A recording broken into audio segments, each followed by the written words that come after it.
di mana Bapak Ibu sekalian bisa mendapatkan informasi, pengetahuan, wawasan, maupun hal-hal yang terkait mengenai waralaba, kewirausahaan, kemitraan, dan pengusahaan lainnya. Jadi sesi ini memang kita ciptakan, kita buat, dan kita arrange untuk Bapak Ibu sekalian yang saat ini membutuhkan informasi mengenai peluang usaha maupun waralaba. Ya, jadi akhir kata saya ucapkan selamat mengikuti sesi hari ini, dan sesi-sesi selanjutnya masih ada sesi di setiap Rabu dan hari Jumat. Dan semoga memberikan manfaat besar bagi semua. Ya, akhir kata, saya ucapkan terima kasih dan terus maju industri waralaba, kemitraan, dan peluang usaha Indonesia. Terima kasih dan selamat sore. Terima kasih Mas Didi. Terima kasih Pak Marzuki atas kata sambutan singkatnya. Selanjutnya presentasi singkat dari Ketua Umum Perhimpunan Wali kepada Bapak Tri Raharjo, kami persilahkan Pak. Oke. Saya akan memberikan sapaan dulu. Gitu. Selamat sore Bu Ita. Halo Bu Ita. Good afternoon, Mr. Troy. Thank you for coming and supporting a webinar series Road to FLE Franchise and License Expo tahun 2020 ini. Dan selamat sore Bapak Ibu sekalian, peserta webinar series Spirit Ekonomi Bangkit gitu ya. Pada tema sore hari ini kita angkat adalah lebih mengenal bisnis waralaba sebagai peluang usaha yang menjanjikan. Kita tahu bahwa bisnis franchise di Indonesia sangat berkembang, lebih dari 15 tahun di Indonesia pertumbuhannya dari tahun ke tahun selalu meningkat, terlebih gitu ya.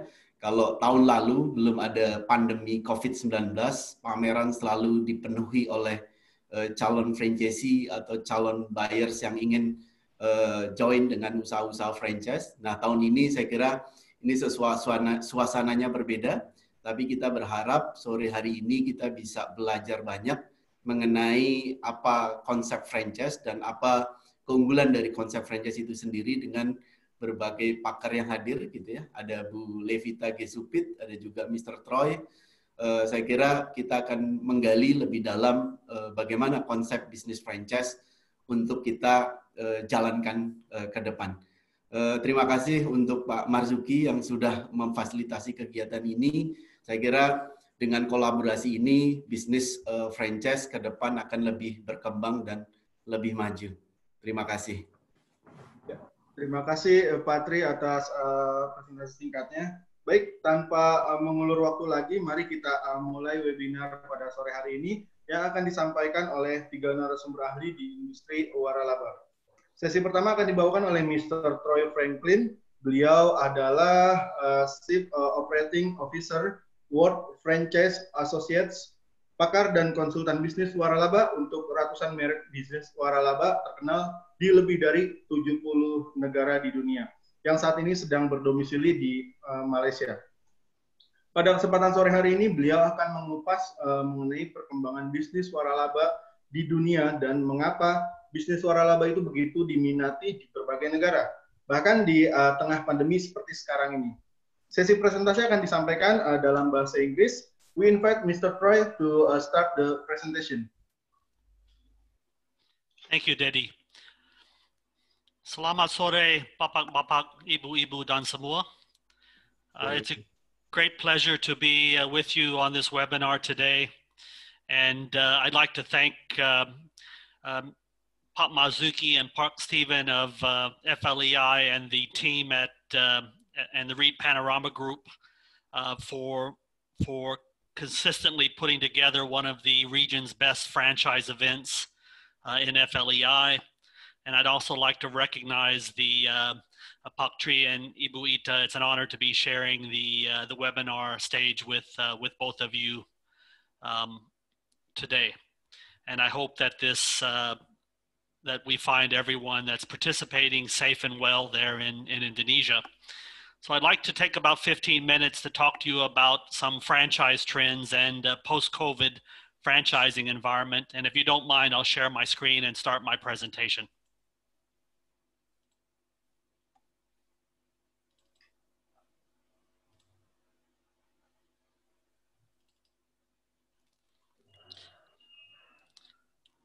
So we'll start by talking about some of the trends from 2019 heading into 2020 in global franchising. And these will be important because we'll talk about them later in the presentation. So some of the global franchise trends heading into 2020 were international expansion, use of technology, growing importance of emerging markets, and a growing demand for specialized services, and a growth of health, fitness, and wellness franchises. On the topic of globalization, more American brands are expanding outside of the US than inside of the US for the past 2 years. For every one franchise a brand opens in America, they open at least 2 to 2.5 outside of America. And that trend is also being recognized in both Australia and the UK and several other developed countries. You can't escape the fact that technology is critical to the franchise industry, something that needs to be embraced. Emerging markets such as your beautiful country, Indonesia, are becoming more and more important as opportunities. Specialized services such as maintenance services and typically non-food franchises that were not considered as international opportunities 20 years ago are among the fastest growing sectors. And of course, more and more people living busy lifestyles are looking at health and wellness, and there's a demand for health and wellness and fitness franchises around the world. And lastly, children's focused franchises are gaining a lot of attention because of the young populations in many of the emerging markets. Just a few more trends. Casual and premium fast casual restaurants are being looked at. Fast food, or QSR, is very saturated, and the casual and premium fast casual is getting more attention. Healthy menu options are getting more attention. Growth of mobile franchises, food trucks, for example. Excuse me. Non-traditional franchise entrants such as hotels who are operating franchise businesses. You have a brand called Archipelago Hotel Group there, which is one of the biggest hotel franchise operators in the region, with Fave and Neo and Aston's and some of their other properties. You see a lot of franchises giving back, so the social consciousness of franchises. And another big trend is cloud, ghost, and host kitchens, which are being looked at as franchise and licensing opportunities. So we're going to spend a couple of minutes talking about the negative, and then I'm an optimist. My glass is always half full. We're going to move on to the positive. So franchising in the pandemic. A successful brand is built on a foundation of a profitable business model, a competitive market position, and committed ownership and leadership. And this is the key to building a successful brand, regardless of what type of brand it is. And the reality is that the pandemic has shaken some of those foundations from some very substantial, very large brands because of the impact of their home market and the impact on their profitability, their sales profitability and competitiveness. And of course, if your house is burning and you're dealing with putting out the fire, you don't look at the neighbor's house or your friend's house in the next city. You focus on putting out your own fires. So during this pandemic, a lot of brands, a lot of franchises have been focusing on taking care of their business in their home market.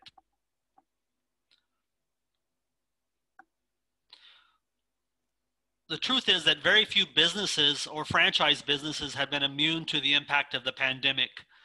This is a global, or has been a global challenge, and it's affecting businesses across the globe in every sector. Franchise businesses in the brick and mortar sector have been quite badly hit when there's been lockdowns and movement restrictions, particularly franchises in the fine dining sector, bars and cafes, which focus on socialization, which don't have strong delivery platforms or offer value, have been hit harder than others. Businesses that rely on tourism and travel, such as hospitality businesses and fine dining and touristy types of businesses, obviously are among the hardest hit when people close their borders or countries close their borders. And in truth, the overall impact of the pandemic varies from country to country, but it has impacted consumer confidence and consumer spending. So on the positive side, businesses have suffered during the pandemic, but in fact, there are some businesses in certain sectors that have actually thrived and done well, and continue to do so. And businesses in the essential services category tend to be an example of that. Businesses, convenience stores, pharmacies, supermarkets, and similar types of businesses that were allowed to stay open with certain restrictions, even when many other businesses were closed down. Cleaning and disinfecting companies and companies that offer these type of services have been in very high demand. F&B businesses, restaurants with strong delivery service elements, pizza chains in the U.S. I know are up, some of them are up 3 to 5% during the pandemic, which is an incredible trend.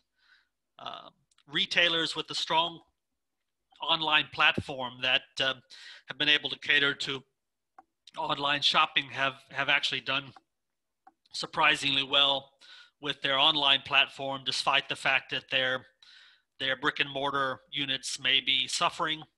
And then any business that has a combination of a delivery business and a strong value proposition had the potential to strive in the pandemic. Then you've got businesses that were hit by the pandemic but reacted quickly. And some examples are fitness franchises, which quickly moved to online classes, children's education, extracurricular education franchises, which quickly moved to online classes, one-on-one and group classes, retail brands that quickly moved to develop their online platform, and F&B brands that quickly moved to launch delivery service. So within a matter of a couple of months, you saw many brands reacting very quickly because they had strong leadership. Another positive is that there is value in being part of a bigger group, and franchises tend to have done better during the pandemic than individually owned businesses and mom and pop businesses, primarily because they have typically have strong leadership. They have economies of scale with their supplies and products, and they have strong brand awareness and loyalty. So franchise businesses have been able to weather the storm of the pandemic better than non-franchise businesses on a whole. Take you to some thoughts on post-COVID outlook. There's a saying, "This too shall pass," and I think that certainly that's a belief about COVID. Obviously, the million-dollar question is not if it's going to pass, but when, and that's going to be dictated to some extent by a regional scenario and by what happens with the vaccine and other effective treatments and medication. And as we know, Asia is actually coming out of the pandemic now, while we're looking at the United States, for example, and Latin America, with Brazil in particular, which is still struggling because they're in a different spot on the curve. But by and large, it's believed that 2021 is going to be a bounce back year economically, and certainly there's a belief that franchising in 2021 is going to be busier than ever. If you look back to the 1997 Asian economic crisis, I know it hit Indonesia quite badly. Some of you may be old enough to remember that. Then in 2008, we had the global financial crisis. These were deep, crisis that impacted, broad swaths of the economy, but typically a year after the crisis or the following year from the crisis, franchise businesses were back up on their feet and franchising was growing faster than ever. So there's a saying, out of adversity comes opportunity. This was attributed to Benjamin Franklin, one of the United States of America's founding fathers, and one of the people who wrote the Constitution. More recently, Babette Marzouzer Woods, who is the senior franchise lawyer at Deakins, has has issued this quote on franchising, which effectively is saying that franchising provides the one of the best opportunities post-COVID for investment and business growth. Babette is actually who represents Dentons, and Dentons is by number of lawyers the largest law firm in the world and has one of the biggest franchise legal portfolios in the world.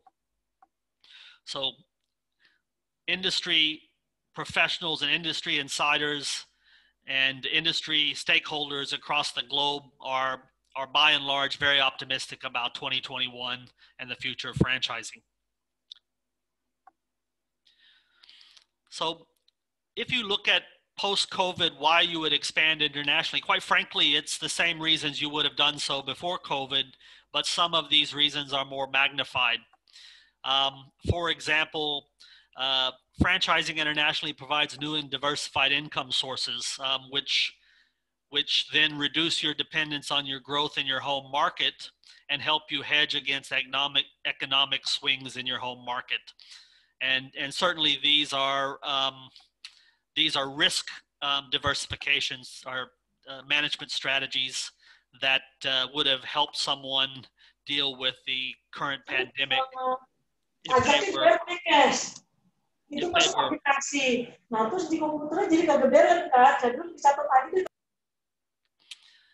if those brands were more broadly developed outside of their home markets. If you expand your business internationally, you can leverage your IP.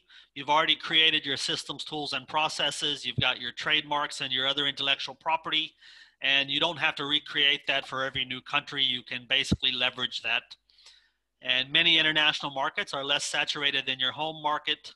And just to say that franchising is not a cash flow strategy, international franchising is not a cash flow strategy.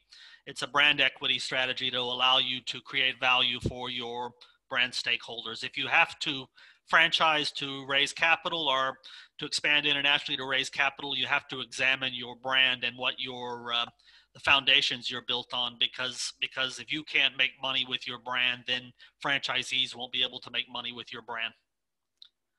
Just a couple of more slides. I want to talk to you a little bit about the region and your country of Indonesia.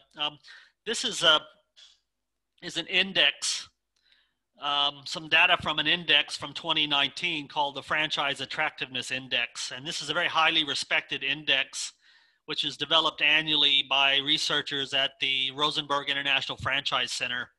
And what this does is it ranks countries according to their attractiveness as places where franchisors want to expand internationally. And they have two rankings. One is a balanced growth ranking and another is an aggressive growth ranking. And these are based on risk. My company, World Franchise Associates, represents 200 brands, and I can tell you that most of our clients have more of the aggressive growth mentality. So they look at the ranking on the right. And what this shows is very encouraging for Southeast Asia. It shows that there's 6 Southeast Asian countries in the top 50 in both categories. And just to let you know, this is a ranking of 131 countries that are ranked in this index. And if you look at Indonesia, on the balanced index, you rank 34th, and on the aggressive index, you rank 11th. So what this says is, out of 131 international countries on an aggressive growth index, Indonesia is considered the 11th most active country for a franchisor to look for franchisees to operate their brands. And I think that's quite a phenomenal statistic. And Southeast Asia as a whole, there's 10 countries and 6 of them are in the top 50 in both categories. I think that again is a testament to the economic growth and development and the positive trends in these countries in this ASEAN region. One more slide for you before I wrap up. From the outside looking in, and from a franchising perspective, I'm not an economist and I'm not an Indonesian political or socioeconomic expert, but this is what foreign franchisors see when they look at Indonesia. They look at the appeal. They see the 4th largest population in the world. 56.4% urban population, growing at maybe 2.25% annually.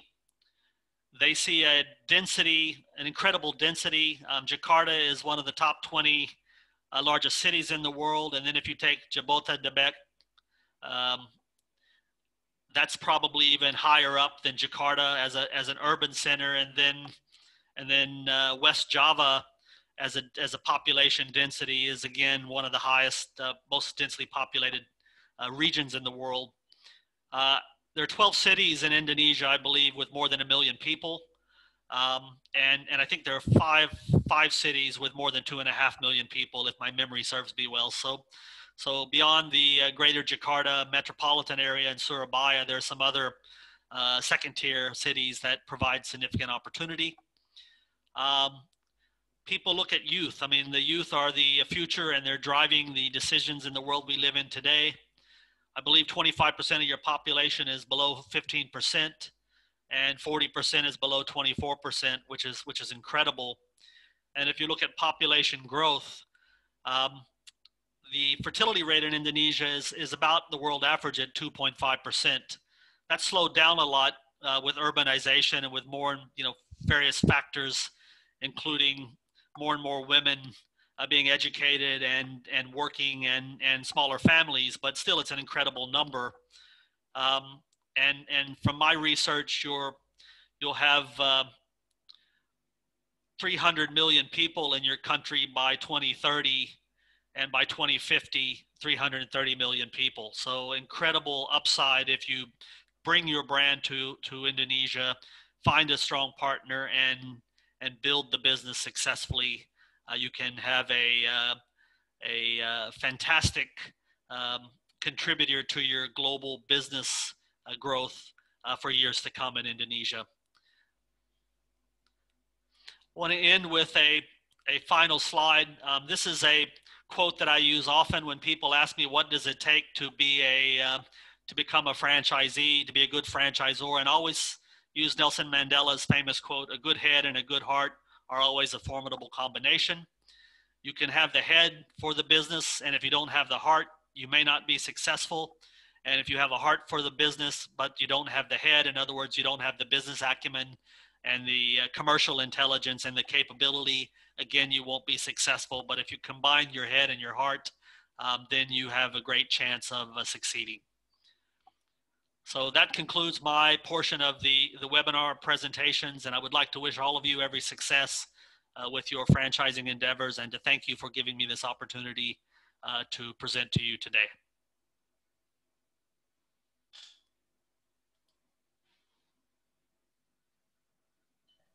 Oke, thank you Mr. Troy for your presentation. Sesi selanjutnya akan dibawakan oleh Bapak SEMM. Beliau saat ini menjadi Ketua Umum Perhimpunan Waralaba dan Lisensi Indonesia atau WALI, sebuah asosiasi industri waralaba, kemitraan, dan peluang usaha di Indonesia, dan juga pemilik dari media khusus mengupas waralaba, kemitraan, dan peluang usaha, yaitu franchiseglobal.com dan infobrand.id. Beliau telah bergelut di industri waralaba hampir lebih dari 20 tahun. Pak Tri akan menyampaikan hal-hal mendetail seputar waralaba, pengertian-pengertian apa yang membedakan waralaba dengan bisnis lain, dan juga kelebihan dari memiliki bisnis waralaba. Kepada Pak Tri, kami persilahkan.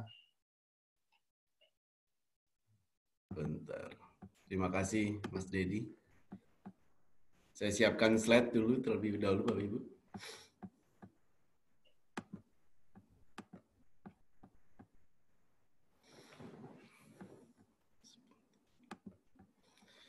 Oke, selamat sore Bapak Ibu sekalian, peserta webinar series pada kesempatan sore hari ini. Tema yang ingin saya angkat adalah peluang dan tantangan bisnis franchise di Indonesia, terutama pada saat pandemi. Tadi juga sudah Pak Troy sampaikan gitu ya.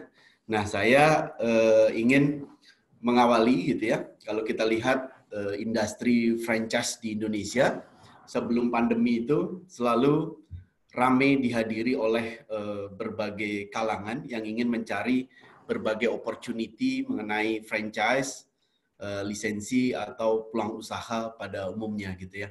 Nah, salah satu potret pamerannya adalah pameran Franchise and License Expo Indonesia.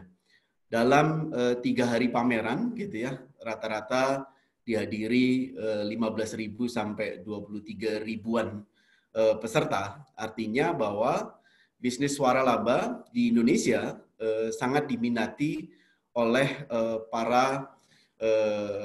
oleh masyarakat yang ingin menjalankan suatu usaha yang sudah terbukti berhasil. Nah, ini adalah potret pamerannya, Bapak Ibu. Jadi kalau Bapak Ibu yang belum pernah ke pameran, nanti sedianya saya kira bisa hadir di sebuah pameran. Salah satunya adalah pameran Franchise and License Expo Indonesia.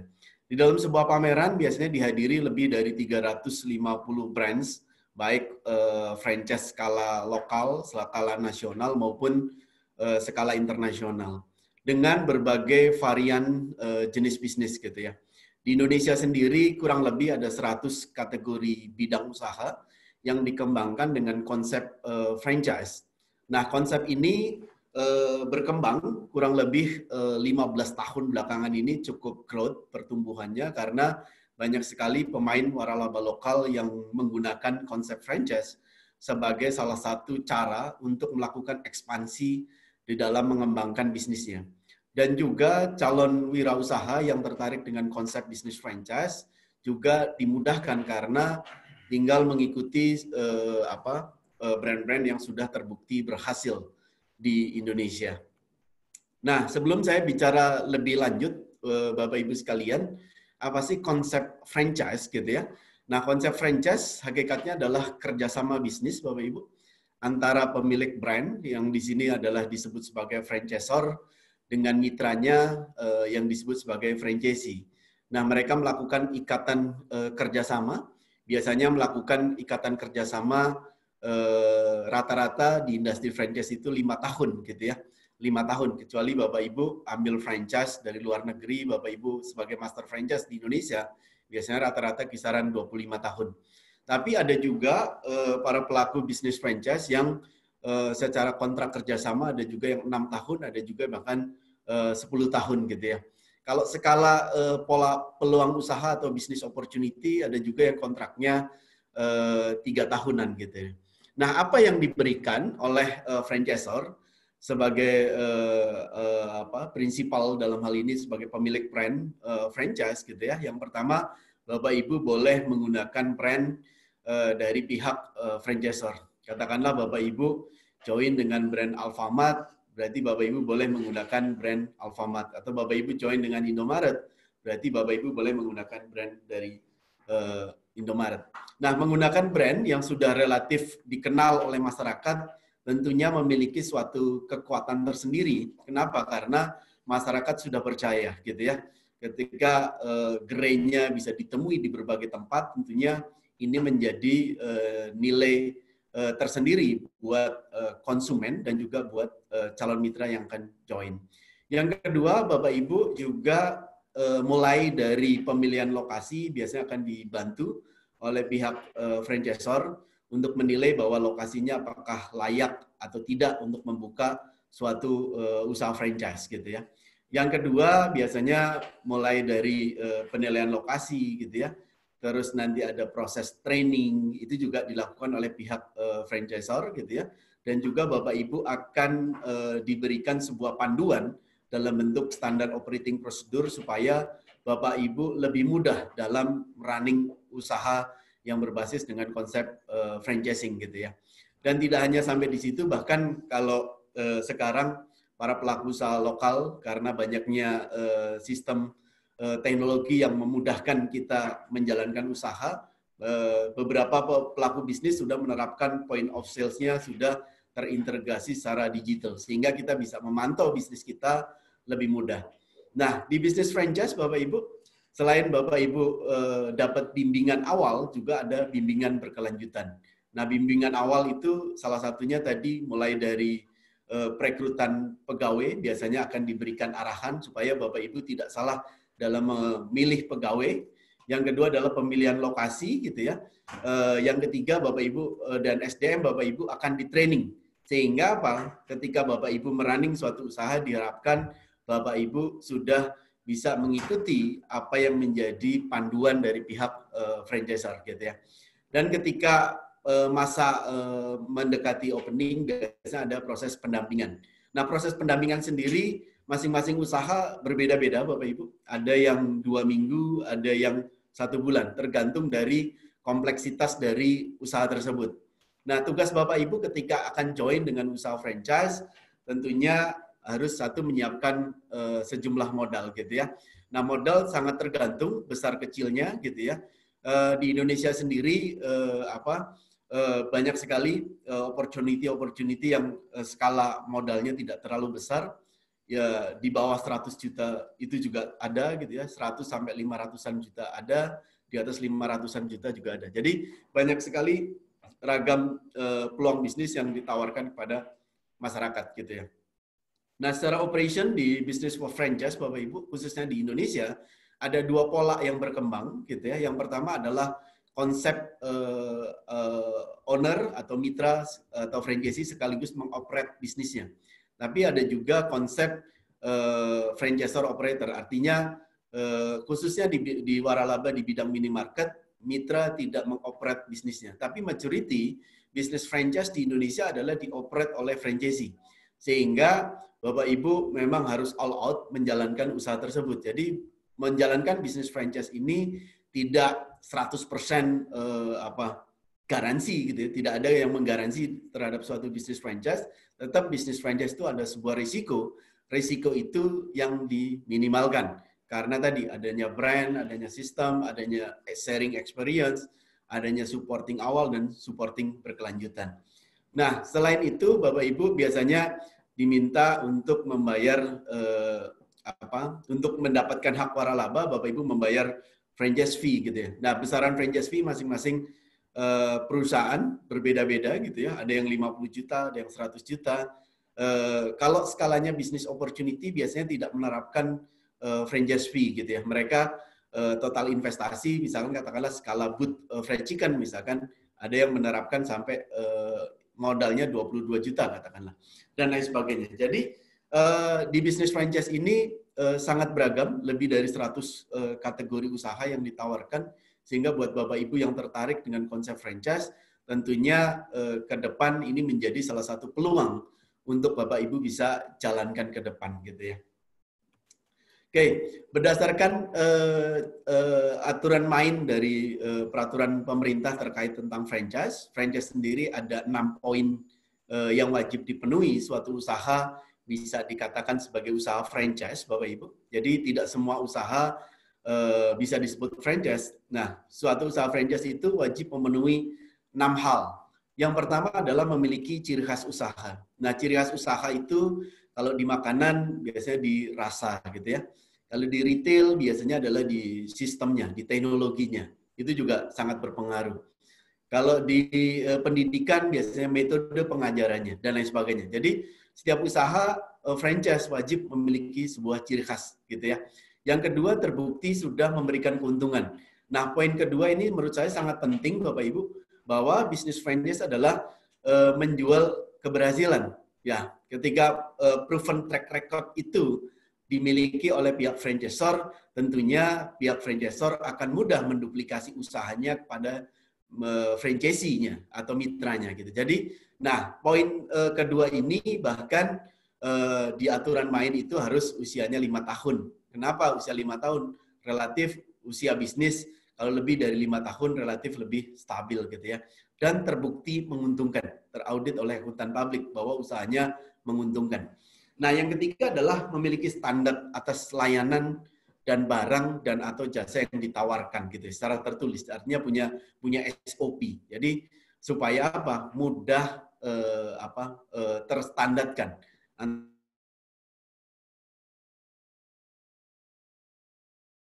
organisasi di sana.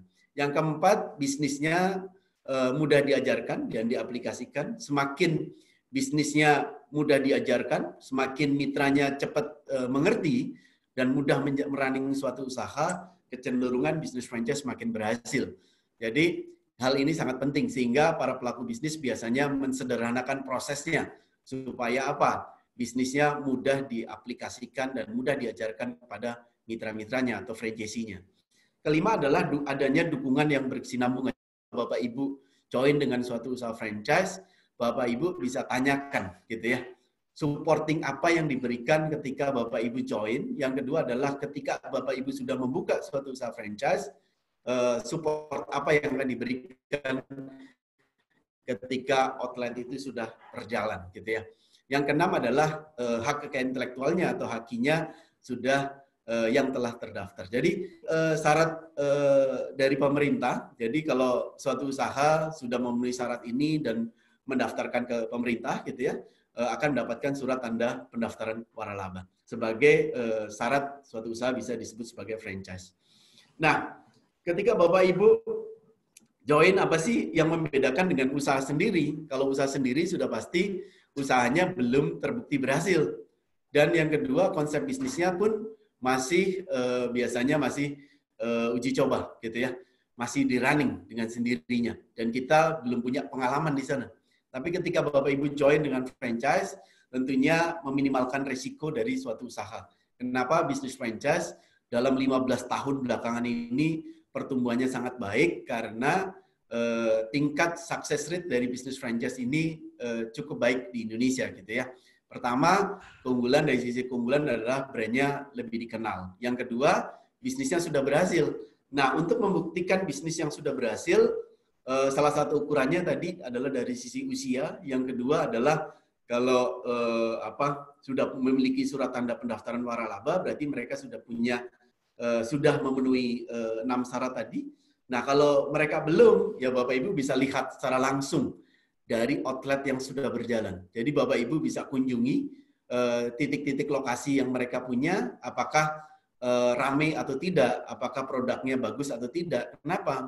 Menjalankan suatu bisnis yang pertama kali kita lihat selain brandnya adalah dari sisi produk atau jasanya. Jadi kalau kita sebagai konsumen, kita membeli produk dari usaha franchise dan kita kembali lagi, artinya apa? Ada potensi di dalam di usaha tersebut. Nah, ketiga ada panduan, tadi juga sudah saya sampaikan. Keempat adalah produknya sudah diterima oleh pasar. Artinya tidak uji coba lagi. Kalau kita join dengan usaha fried chicken, bahwa fried chicken-nya memang sudah memiliki khas rasa. Biasanya harga pun mereka kompetitif dengan margin tertentu gitu ya. Nah, artinya bahwa produk mereka betul-betul sudah diterima oleh pasar. Nah, salah satu ukurannya tentunya adalah dari sisi usia bisnis. Kalau usia bisnisnya semakin mature, biasanya kecenderungan tingkat keberhasilannya akan semakin tinggi. Nah, selanjutnya adalah ada bimbingan usaha. Ini yang penting. Nah, kalau kita usaha sendiri tentunya tidak ada orang yang membimbing, kecuali kita menggunakan jasa konsultan atau mentor bisnis gitu ya. Nah, kalau franchising sudah pasti Bapak Ibu berguru, Bapak Ibu menduplikasi, mengikuti cara-cara apa yang sudah dilakukan oleh franchisor sebagai pemilik brand, dan mereka sudah berhasil, kita tinggal follow, kita tinggal mengikutinya. Nah, jaringan franchise cenderung tersebar di mana-mana, sehingga masyarakat mudah mengenali konsep bisnis franchise ini dan bisa ditemui di berbagai lokasi. Secara risiko sudah pasti lebih kecil. Nah, tapi Bapak Ibu perlu juga melihat secara detail, secara rinci, brand by brand. Kenapa? Karena Bapak Ibu bisa tanyakan, dari katakanlah kalau dari 100 gerai, berapa yang tutup? Berapa yang rugi? Itu juga bisa Bapak Ibu bisa tanyakan. Kenapa bisa terjadi seperti itu? Supaya jangan sampai Bapak Ibu mengalami hal yang sama. Kenapa? Bisnis franchise adalah meminimalkan risk. Supaya ketika Bapak Ibu join, Bapak Ibu bergabung dengan konsep franchise, Bapak Ibu memiliki tingkat success rate yang tinggi gitu ya. Nah, terlebih di masa new normal atau era masa pandemi seperti ini, tentunya bisnis franchise pun mengalami adaptasi gitu ya. Tadi juga Mr. Troy sudah sampaikan gitu ya. Kalau saya perhatikan banyak pelaku bisnis yang sudah melakukan adaptasi, baik contoh di bidang apotek gitu ya. Bahkan salah satu brand apotek membuka toko online untuk mensupport seluruh jaringan usahanya. Ada juga bimbel yang sudah dikonversi secara digital. ada juga gitu ya. Ada juga jasa laundry, sistem POS-nya sudah bisa online dan offline. Saya kira ini salah satu terobosan, satu inovasi ketika menghadapi masa new normal seperti ini.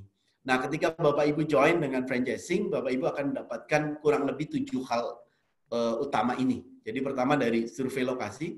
Nah, pastikan Bapak Ibu ketika melakukan survei terhadap suatu lokasi, Bapak Ibu pun sebaiknya Bapak Ibu melihat langsung, dan kalau bisa memang beberapa pelaku franchisee kalau saya melihat untuk meminimalkan risiko pun dia ikut membaca pasar, apakah pasarnya bagus atau tidak gitu ya, ikut melihat atau mengecek apakah survei yang dilakukan oleh franchisor itu sudah tepat atau belum.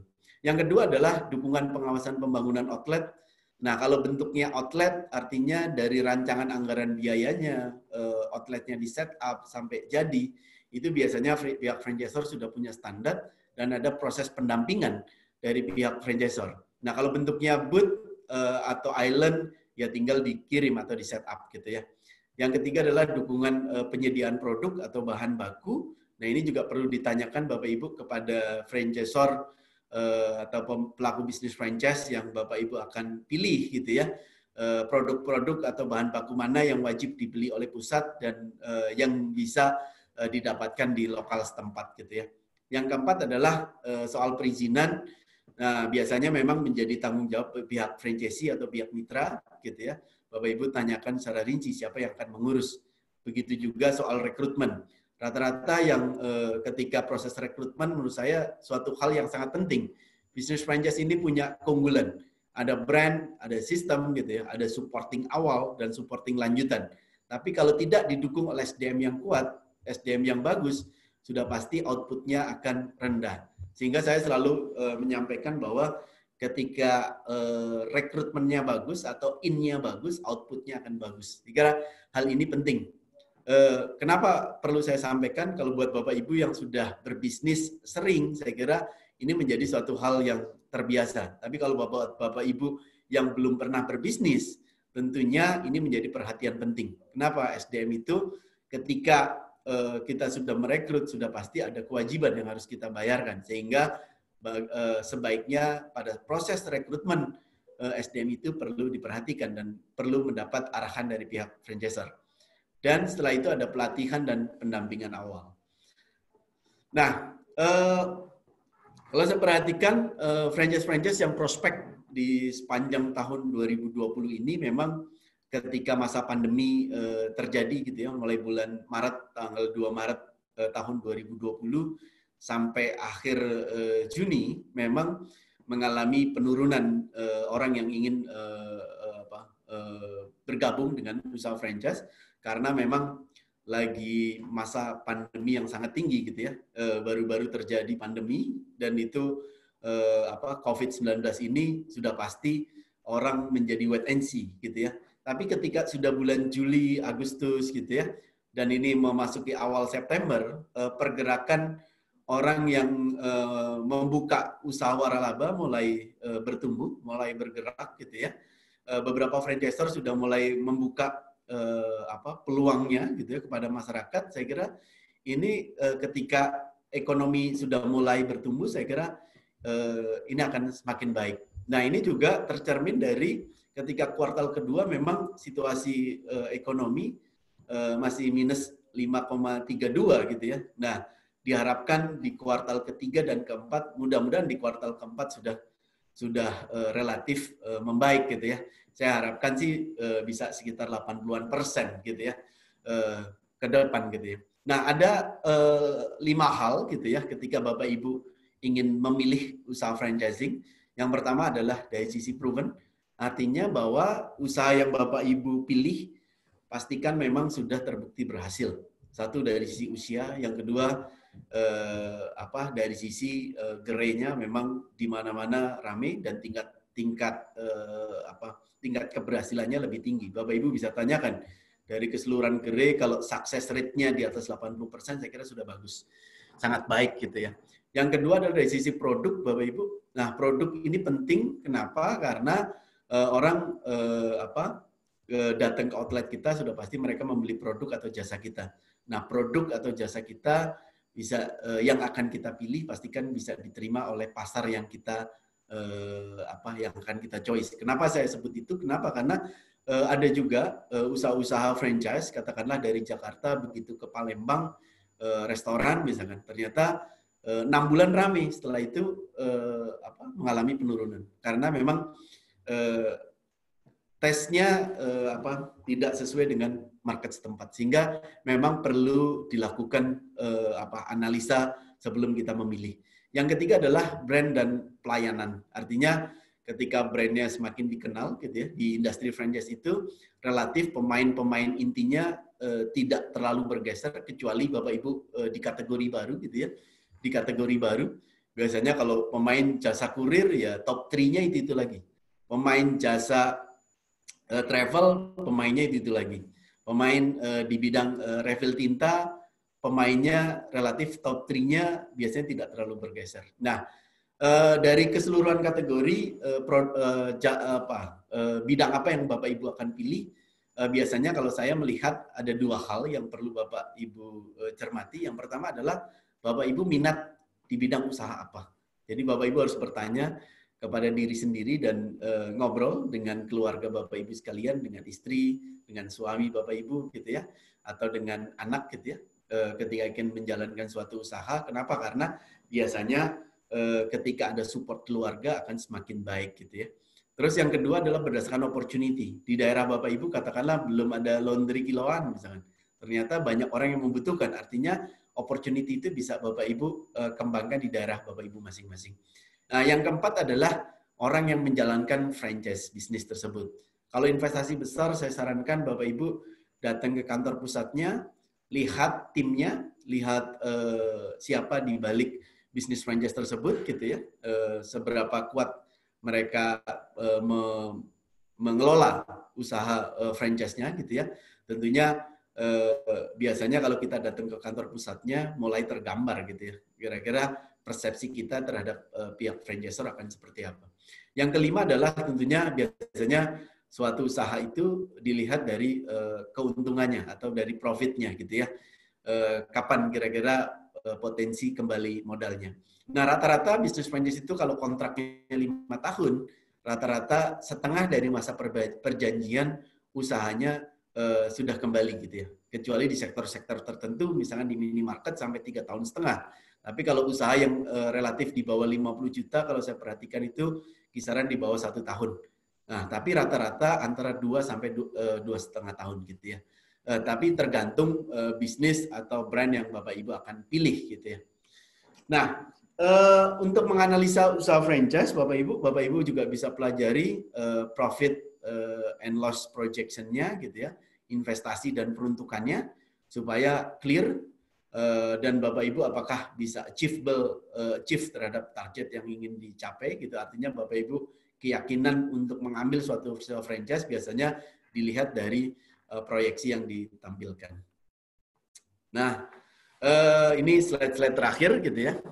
Bapak Ibu ketika akan join ke usaha franchise gitu ya, pastikan Bapak Ibu menyukai usaha yang Bapak Ibu akan pilih gitu ya. Kedua, Bapak Ibu menyiapkan tempat, Bapak Ibu bisa sewa, bisa milik sendiri juga gitu ya. Bapak Ibu memahami konsep franchise gitu ya. Artinya Bapak Ibu biasanya akan diterangkan konsep franchise dari brand A tersebut gitu ya. Nah, sehingga Bapak Ibu memahami risiko dan keuntungannya gitu ya. Keempat, rata-rata bisnis franchise yang berhasil, keterlibatan owner sangat penting karena ini yang menjadi fighting spirit untuk mensukseskan bisnis kita ke depan.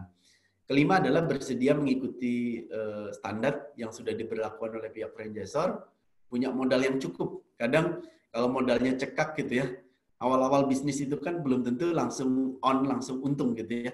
Biasanya masa kritikal itu adalah di 3 bulan pertama. Sehingga Bapak Ibu betul-betul harus konsen betul gitu ya, supaya bisnisnya ketika Bapak Ibu pilih dan akan growth dan berkembang. Yang ketujuh adalah punya komitmen, artinya jangan ambil franchise hanya setengah hati, jadi Bapak Ibu harus all out, jadi harus komit untuk merunning usaha tersebut, karena banyak orang kalau dulu banyak investasi skala kecil diambil gitu ya.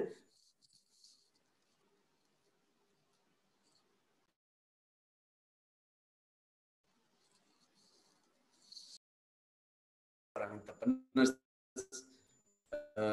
di bisnis franchise. Nah, terakhir saya kira Bapak Ibu di era pandemi ini ketika Bapak Ibu akan membuka suatu usaha franchise, pastikan strategi yang diterapkan adalah baik secara online maupun secara offline. Saya kira dari saya itu mudah-mudahan bisa bermanfaat buat Bapak Ibu sekalian. Terima kasih. Silakan Mas Denny. Dan pemaparan Pak Tri barusan, industri banyak para calon franchise buyer membeli franchise, bisnis franchise ya Pak, dan industri franchise kembali tumbuh gitu. Ya, Bapak Ibu sekalian, kita memasuki narasumber terakhir yaitu Ibu Levita Giting-Supit, SHMH. Beliau saat ini menjabat sebagai Ketua Komite Bidang Waralaba, Kemitraan dan Lisensi Kamar Dagang dan Industri Indonesia atau Kadin. Pemilik beberapa merek waralaba di Indonesia dan sukses mengembangkan berbagai bisnis waralaba di berbagai wilayah di Indonesia dan mancanegara. Beliau kali ini akan membagi pengalamannya sebagai pemilik bisnis waralaba di Indonesia. Kepada Ibu Ita, kami persilahkan. Ya, terima kasih Mas Denny. Selamat sore buat teman-teman semua yang menjadi peserta webinar pada sore hari ini. Yang terhormat Pak Tri, selamat sore Pak Tri. Sore Wita, semangat ya. Semangat. Mr. Troy, how are you? I'm very good, Ita. I'm good. Thanks for your great presentation. My pleasure. Thank you. Yeah. Oke, sore hari ini saya mau sharing. Tadi saya lihat Mr. Troy sudah banyak membahas tentang bisnis franchise, terkhusus pada masa pandemik sekarang ini. Dan tadi Pak Tri juga sudah menjelaskan juga panjang lebar tentang apa yang namanya bisnis franchise, baik itu menjadi franchisor maupun franchisee.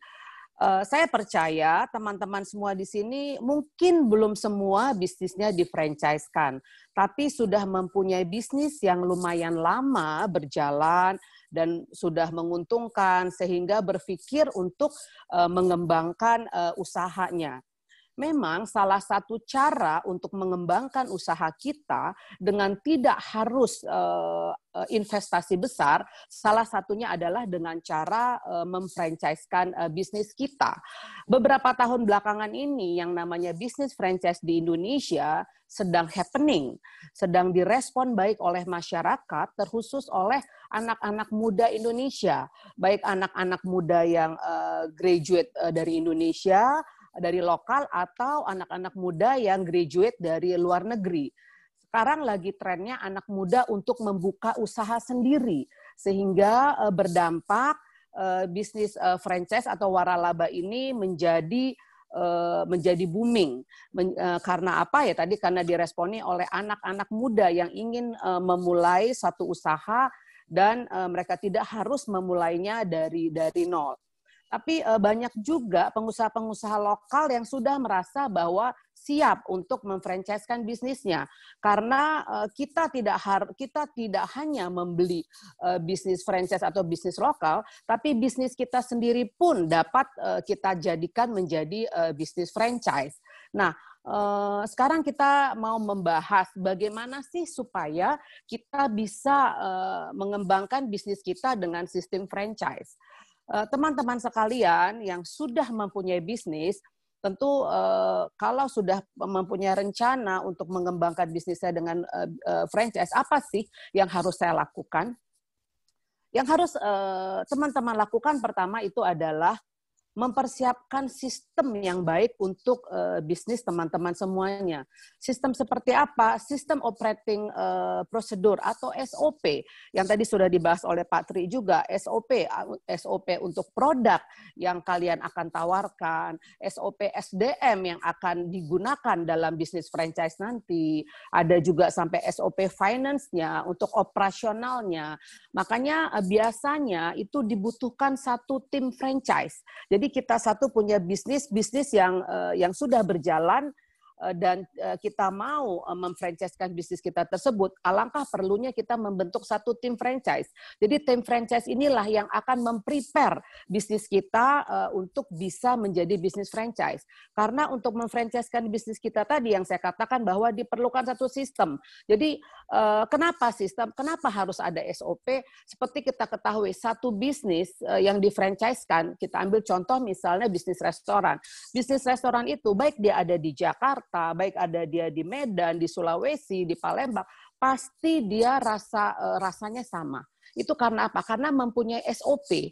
Jadi manakala kita mempunyai SOP satu produk, dimanapun bisnis itu dibuka, pasti rasanya akan sama.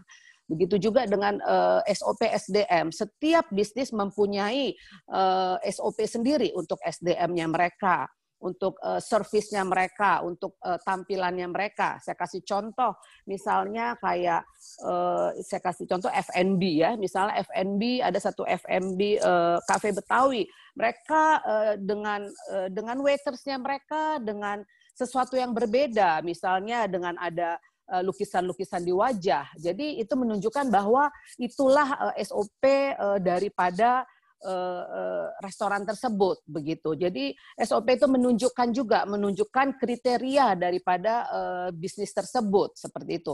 Makanya amat sangat dibutuhkan SOP dalam kita merencanakan untuk memfranchise-kan bisnis kita. Bisnis franchise itu adalah dikenal dengan new buy friendly karena umumnya bisnis tersebut memiliki kelebihan dan salah satunya adalah sudah ada sistem yang jelas. Sehingga para franchisee atau pembeli franchise itu tinggal mengikuti apa yang sudah ditetapkan oleh franchisor. Yang kedua adalah menyusun rencana pemasaran. Seperti kita ketahui bahwa memulai bisnis franchise ini adalah kenapa orang senang membeli bisnis franchise? Karena mereka memulai bisnis tersebut tidak dari nol. Tapi bisnis mereka sudah memulai dari tengah 50% ke atas. Karena yang memulai nol itu adalah franchisornya, si pemilik brand tersebut, pemilik bisnis tersebut. Sementara si franchisee-nya tinggal meneruskan. Makanya itulah salah satu kelebihan daripada bisnis franchise, yaitu memulai bisnis tidak harus dari nol, seperti itu. Dan selanjutnya adalah membuat proposal yang realistis. Bisa dibilang dalam bisnis franchisee, franchisor itu merupakan satu tim. Kesuksesan franchisee itu dalam menjalankan bisnis itu didukung dengan berkembangnya brand walalaba daripada franchisor.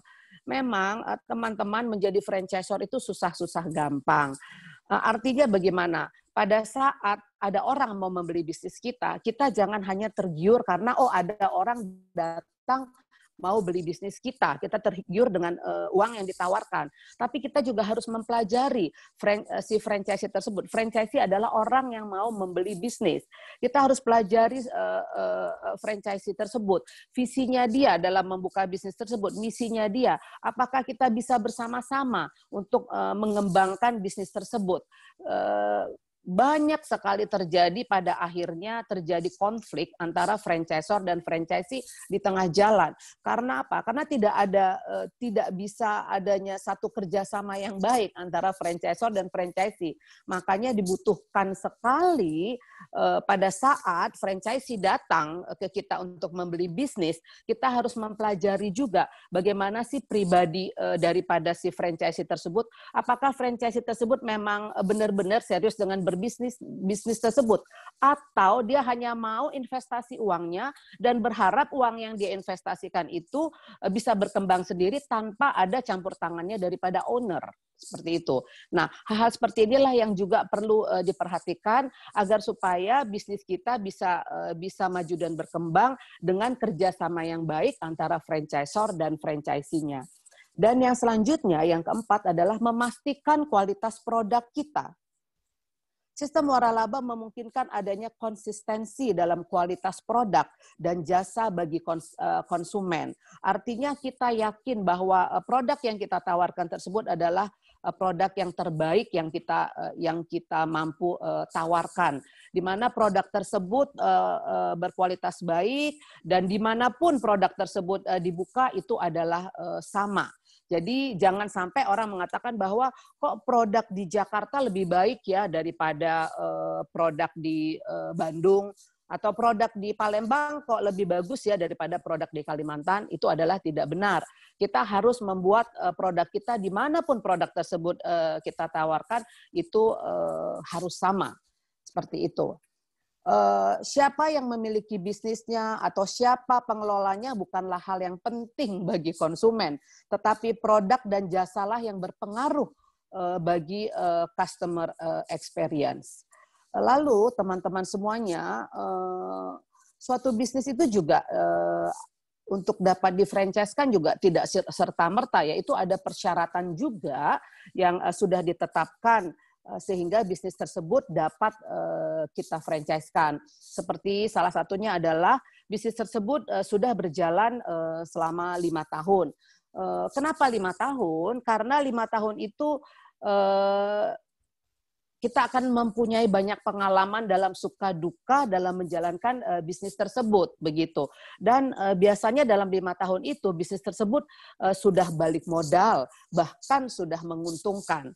Bagaimana bisnis tersebut belum balik modal atau menguntungkan, terus tiba-tiba kita jual ke orang lain dengan sistem franchise. Sementara kita sendiri belum untung dengan bisnis tersebut. Makanya diberikanlah persyaratan bahwa bisnis tersebut harus berjalan minimal 5 tahun dan sudah menguntungkan. Dan yang selanjutnya adalah mempunyai minimal 3 gerai. Jadi dari 3 gerai itu kita bisa lihat apakah semua gerainya menguntungkan, bagus, atau hanya 1 gerai saja yang bagus dan menguntungkan. Dan selanjutnya adalah bisnis tersebut mempunyai ciri khas daripada usaha. Karena yang namanya bisnis franchise itu adalah bisnis kreatif, bisnis inovatif. Artinya dia harus mempunyai ciri khas yang berbeda dengan usaha-usaha yang lainnya, seperti itu. Dan selanjutnya adalah bisnis tersebut mudah diajarkan dan diaplikasi. Dan yang terakhir adalah hak kekayaan intelektual sudah didaftarkan. Nah, teman-teman semuanya, selanjutnya kita mau membahas tentang yang namanya haki. Haki ini memang kadang-kadang suka terlupakan oleh pelaku bisnis. Karena apa? Karena kita terlalu sibuk untuk mengembangkan bisnis kita. Terlalu sibuk untuk mengkreasi bisnis kita. Sehingga kita sampai lupa yang namanya haki. Apa sih haki tersebut? Haki itu adalah suatu pemberian lisensi atau hak untuk memanfaatkan, menggunakan secara bersama-sama 2 jenis hak kekayaan intelektual tertentu, yaitu merek dan rahasia dagang. Haki itu adalah hak kekayaan intelektual. Waralaba merupakan pemberian hak untuk menggunakan atau memanfaatkan hak kekayaan intelektual tertentu, yang dalam hal ini terwujud dalam bentuk merek, baik yang meliputi merek dagang maupun merek jasa atau indikasi asal tertentu. Dan suatu bentuk format, formula, ciri khas, metode, tata cara, prosedur, sistem, dan lain sebagainya yang bersifat khas yang terkait dengan yang dijual, diserahkan, atau diperdagangkan dengan mempergunakan merek dagang, merek jasa, atau indikasi asal di atas, yang dinamakan dengan rahasia dagang. Dalam pasar 3, butir F PP 42/2007 menyebutkan bahwa salah satu kriteria waralaba adalah hak kekayaan intelektual yang telah terdaftar. Yang dimaksud dengan hak kekayaan intelektual yang terdaftar tersebut adalah hak kekayaan intelektual yang terkait dengan usaha seperti merek, hak cipta, paten, dan rahasia dagang yang sudah didaftarkan dan mempunyai sertifikat atau sedang dalam proses pendaftaran di instansi yang berwenang. Dari rumusan pengertian dan konsep waralaba di Indonesia di atas dapat diketahui bahwa dalam pemberian waralaba senantiasa terkait pemberian hak untuk menggunakan atau memanfaatkan hak kekayaan intelektual tertentu.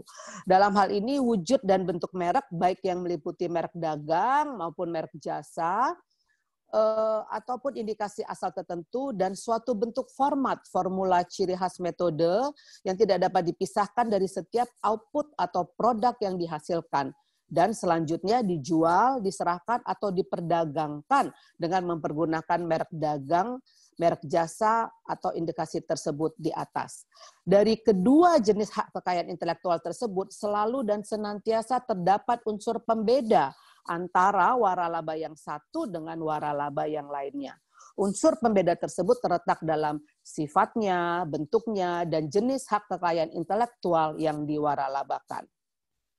Dengan demikian, haki merupakan unsur yang sangat penting dalam waralaba. Tanpa ada haki yang terdapat dalam waralaba, maka dapat dikatakan suatu usaha bukanlah waralaba. Oleh karena itu, perlindungan hukum haki dalam perjanjian waralaba menjadi sangat penting dalam mendukung usaha waralaba. Waralaba sebagai subsektor perdagangan memerlukan perlindungan yang memadai. Jadi teman-teman semuanya, apakah usaha teman-teman semuanya sudah didaftarkan di Dirjen Haki untuk melindungi bisnis teman-teman semuanya? Karena beberapa tahun belakangan banyak terjadi kasus-kasus yang sehubungan dengan hak kekayaan intelektual. Seperti itu. Saya akan kasih contoh tentang beberapa kasus sengketa pelanggaran haki di Indonesia. Salah satunya adalah kasus pelanggaran hak merek pada Aqua. Kita tahu kan yang namanya Aqua itu adalah air mineral yang dalam bentuk botol.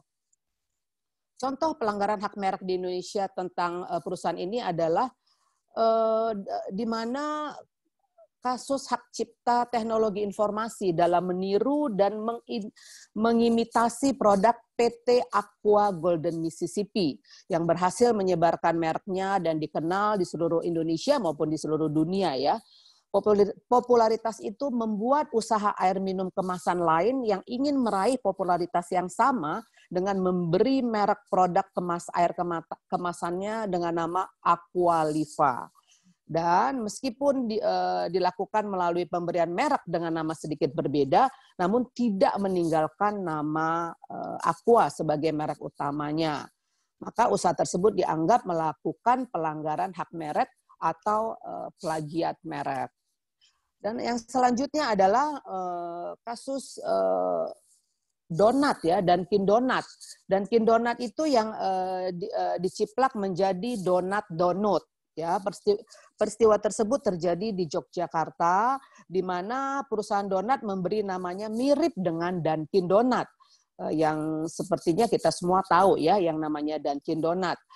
Bukan hanya mirip, ternyata hampir sama dan cukup mengecoh bagi konsumen. Padahal tidak ada kerjasama merek dagang dalam hal ini.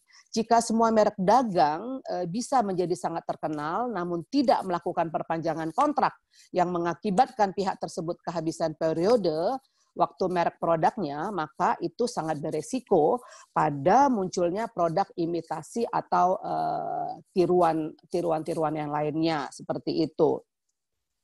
Hal ini terbukti dengan banyaknya kasus sengketa merek yang terjadi di Indonesia yang menjerat banyak pengusaha yang sengaja memakai merek-merek terkenal yang sudah terkenal terlebih dahulu. Karena teman-teman semuanya, penggunaan merek ini juga ada batas waktunya. Sehingga kalau batas waktunya sudah habis, itu bisa diperpanjang. Jadi bukan otomatis diperpanjang sendiri, tapi kita harus memperpanjang merek yang kita daftarkan tersebut. Seperti itu. Jadi saya mau mengingatkan teman-teman semuanya, perlunya kita menjaga brand kita, ya, yang merupakan hak kekayaan intelektual kita dalam menjalankan bisnis kita. Saya sedikit mau sharing tentang yang tadi kita udah bicara tentang bagaimana memfranchise-kan bisnis kita, bagaimana untuk melindungi yang namanya merek daripada bisnis kita, dan jadi kita bisa lebih mengetahui lagi apa yang harus kita lakukan ke depannya supaya bisnis kita ini bisa terjaga dengan baik. Teman-teman, saya 20 tahun lalu sudah melakukan usaha yang namanya bisnis. Saya memulai bisnis franchise adalah memulai dari bisnis F&B. Tadinya saya adalah menjalankan bisnis usaha bukan franchise tadinya.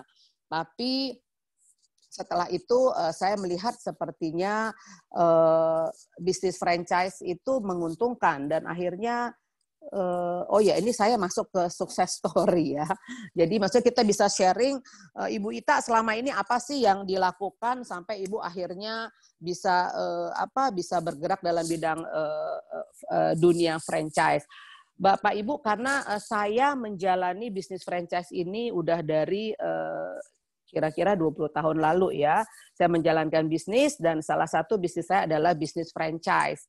Ternyata saya menikmati bahwa bisnis franchise itu lebih buat saya lebih enak dan lebih cepat dalam menjalankannya.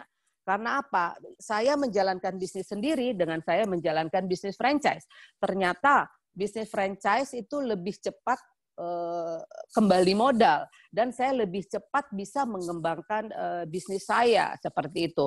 Jadi saya sudah merasakan yang namanya bisnis sendiri, saya sudah merasakan yang namanya sebagai seorang franchisee yaitu membeli bisnis franchise dan saya juga sudah merasakan sebagai seorang franchisor di mana bisnis saya pun saya franchise-kan seperti itu. Nah, jadi kita bisa sharing bahwa kalau saya ditanya, memang saya menikmati sekali menikmati kesuksesan, keuntungan di dalam menjalankan bisnis franchise. Makanya akhirnya saya masuk ke dunia franchise. Kalau saya bisa sukses di bisnis franchise, saya percaya teman-teman semua pun bisa sukses karena kesuksesan itu adalah milik kita bersama. Jadi kenapa kami akhirnya benar-benar mensupport Wali, Wali, Kadin mensupport yang namanya Flay Expo yang dilakukan setiap tahun. Karena di dalam Flay tersebut itu ditawarkan teman-teman berbagai macam bisnis franchise. Ataupun kalau teman-teman mau mempromosikan bisnis teman-teman yang di-franchise-kan, bisa juga mempromosikan dan menawarkannya melalui pameran franchise expo yang dilakukan oleh REIT Panorama, seperti itu. Nah, di Flay Expo ini, di situ kita akan bertemu antara franchisor dan franchisee, akan bertemu dengan semua pelaku usaha yang ingin membeli franchise, yang shopping franchise, seperti itu. Biasanya yang hadir di situ semua teman-teman dari seluruh Indonesia, dari daerah-daerah, karena kita akan mengundang teman-teman tersebut untuk hadir dalam Flay tersebut, sehingga kita akan bertemu dengan semua teman-teman. Dan Flay tersebut juga bukan cuma diikuti oleh para pelaku usaha lokal, tapi juga dari mancanegara. Jadi di situ kita bisa lihat berbagai macam yang namanya bisnis franchise, dan kita pun bisa belajar untuk bagaimana sih menjalankan bisnis franchise, atau bagaimana sih untuk menjadi seorang franchisor seperti itu. Jadi kalau ditanya saya benar-benar menikmati yang namanya bisnis franchise, dan akhirnya sampai dengan saat ini mayoritas bisnis saya adalah bisnis franchise, karena saya pikir bisnis itu cepat untuk mengembalikan modal dan cepat menguntungkan. Tapi bukan berarti segampang itu. Keterlibatan daripada owner itu juga amat sangat dibutuhkan. Kreativitas, inovatif, itu kita harus tetap lihat. Kita harus melihat tren pasar sedang kemana ini, supaya kita tidak ketinggalan dengan tren yang sedang berlaku pada saat ini. Terus kan dikatakan bisnis franchise merupakan bisnis yang menjanjikan, tadi seperti yang saya katakan. Ya, bisnis franchise itu bisnis yang menjanjikan. Kenapa? Karena memulai bisnis franchise itu tidak mulai dari nol, karena bisnis itu sudah dijalankan terlebih dahulu oleh franchisor, sehingga yang mau membeli bisnis tersebut tinggal meneruskannya lagi. Jadi seperti yang kita ketahui sekarang begitu banyak, tadi ada contoh Alfamart, ya, ada contoh Pizza Hut, ada McD, KFC, dan segalanya, sepertinya semua orang udah tahu. Jadi manakala kita menjalankan bisnis yang brandnya sudah diketahui oleh masyarakat, itu lebih mudah buat kita untuk menjalankan dan mengembangkan bisnis kita, seperti itu. Dan kalau kita, kenapa dikatakan juga menjanjikan? Menjanjikan selanjutnya adalah kita didukung oleh pelatihan dan dukungan full support dari franchisornya. Jadi begitu kita membeli bisnis franchise tersebut, kita nih masih blank nih, masih belum tahu apa-apa, kita akan ditrain oleh franchisor. Kita akan dikasih pelatihan baik ownernya maupun para karyawan kita, seperti itu. Sehingga kita nggak merasa sendirian karena kita disupport full oleh si franchisor tersebut, begitu. Jadi yang pelatihan tersebut bukan hanya untuk owner aja, tapi untuk karyawan dan untuk kalau dia misalnya bisnis F&B, termasuk yang namanya tukang masaknya, termasuk accountingnya, itu semua akan di-training oleh franchisor, seperti itu. Dan yang selanjutnya adalah kita juga akan dibantu untuk memilih lokasi. Lokasi, teman-teman, lokasi itu adalah salah satu juga loh, salah satu kunci kesuksesan. Begitu kita salah memilih lokasi, bisnis kita pun akan susah untuk maju dan berkembangnya. Karena salah satu lokasi itu amat sangat menentukan. Dan untuk lokasi ini kita akan dibantu oleh franchisor. Apakah lokasi ini baik untuk produk yang akan kita tawarkan. Jadi kita tidak hanya memilih lokasi sendirian, tapi franchisor akan membantu kita memilih lokasi tempat usaha yang akan kita buka nanti. Dan yang selanjutnya adalah merek yang terkenal. Merek yang terkenal artinya merek yang sudah dikenal oleh masyarakat. Adalah lebih gampang buat kita menawarkan usaha yang mereknya sudah dikenal oleh masyarakat. Jadi kita nggak harus berusaha lagi untuk memperkenalkan ke masyarakat, ini loh produk saya. Saya kasih contoh misalnya, ini produk spa saya, begitu ya. Tapi kan begitu banyak spa di Indonesia ini. Apa kelebihan spa tersebut? Nah, pasti dia kan mempunyai ciri khas tersendiri, mempunyai kelebihan tersendiri yang berbeda mungkin dengan spa lainnya. Atau misalnya bisnis pendidikan. Apa kelebihan bisnis pendidikan kita dibandingkan orang lain? Tapi kalau mereknya sudah dikenal oleh masyarakat, jadi alangkah lebih gampangnya kita untuk menawarkan bisnis tersebut kepada masyarakat. Yang selanjutnya adalah pembelian dalam jumlah besar. Pembelian dalam jumlah besar begini. Kalau kita menjalankan bisnis kita sendiri, saya kasih contoh misalnya bisnis F&B. Kita pasti membeli bahan-bahannya, misalkan nggak terlalu banyak, hanya sesuai dengan jumlah gerai kita aja.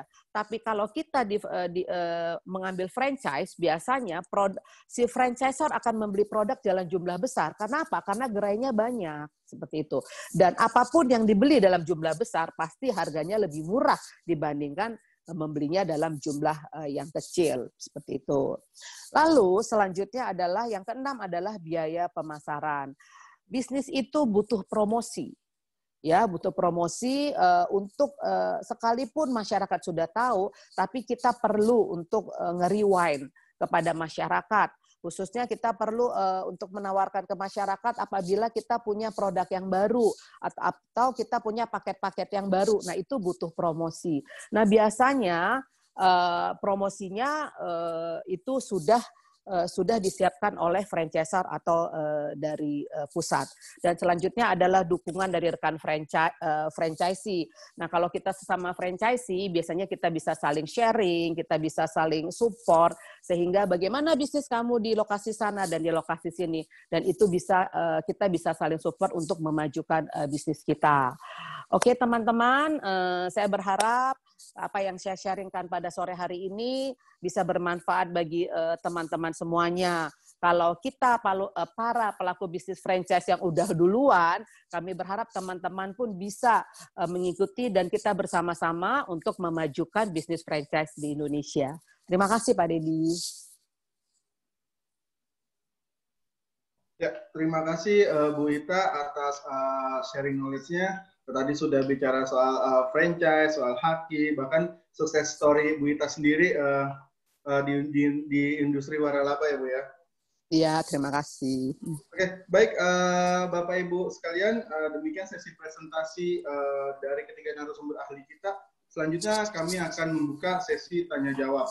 Sambil mendengarkan jawaban dari narasumber nantinya, kami harapkan partisipasi dari Bapak dan Ibu sekalian untuk mengisi polling yang kami adakan untuk sesi hari ini. Agar kedepannya kami dapat menyelenggarakan sesi-sesi yang menarik bagi Bapak Ibu sekalian. Dan jangan lupa untuk melakukan pendaftaran untuk sesi ketiga yang akan diadakan pada Rabu 16 September mendatang dengan topik Kiat Sukses Memilih Bisnis Waralaba yang melalui Zoom Meeting. Sesi ini akan mengupas tuntas apa saja yang harus diperhatikan dalam memilih bisnis waralaba hingga sukses sebagai seorang franchisee. Sesi ini terbuka untuk umum, khususnya bagi Bapak Ibu yang saat ini sedang mencari peluang usaha waralaba. Silakan kunjungi Instagram PlayExpo ID untuk informasi lebih lanjut. Baik, di sini sudah masuk ada pertanyaan untuk langsung saja untuk question for Troy Franklin. Pertanyaan untuk Mr. Troy dari Ibu Erna Suyati. Information related to business profits and losses, including costs, must know and how the payment system in the following years. Is there a large cost each year in this era of the COVID pandemic? Silakan, please, Mr. Troy. Sure. Hello? Yes, hi. So I think it's a fairly complicated question, but all franchise agreements have terms and conditions which govern payments and rights and obligations and basically the marriage between a franchisor and a franchisee. And for the most part, after COVID, franchise agreements won't change dramatically from the format pre-COVID, although there's one element of franchise agreements known as force majeure or acts of God that will probably be looked at very closely by franchise lawyers around the world to take into consideration risk associated with something like the COVID pandemic. I suppose a lot of franchise lawyers will make a lot of money updating this clause in their clients' agreements. There are three main types of franchise fees when you acquire a franchise. There's an upfront fee for the rights to the territory or the country. There is which is typically a fixed fee that you pay at the beginning. And then you have a royalty fee, which is based on sales, and often an opening fee that you pay based on the number of units you're opening or the size of the network you're building. And again, I don't anticipate that these will change dramatically due to the pandemic, other than the fact that people investing in franchises internationally may want to negotiate harder to get better terms to make sure that in times of risk they're in a stronger position. So I would say those are the things that would need to be or will be looked at more strongly post-COVID.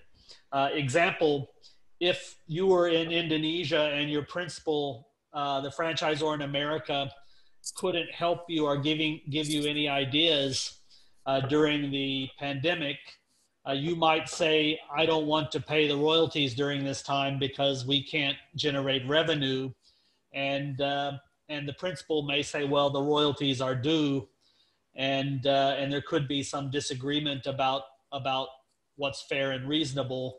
But in the future, companies may deal with these type of issues because if you can't help me with the situation and I can't manage the situation using your business model, then how can you expect me to pay or to continue to live up to my commitments when I can't generate the anticipated revenue and sales and serve the customers as I was planning to serve them? So I hope that answers the question. Thank you, Mr. Troy, for your answer. Semoga bisa menjawab pertanyaan dari Ibu Erna Suyati. Lanjut ke pertanyaan selanjutnya untuk Bapak Tri Raharjo. Masih dari Ibu Erna Suyati. Pertanyaannya adalah, selain ada keuntungan waralaba, yang namanya sistem bisnis juga pasti punya kekurangan.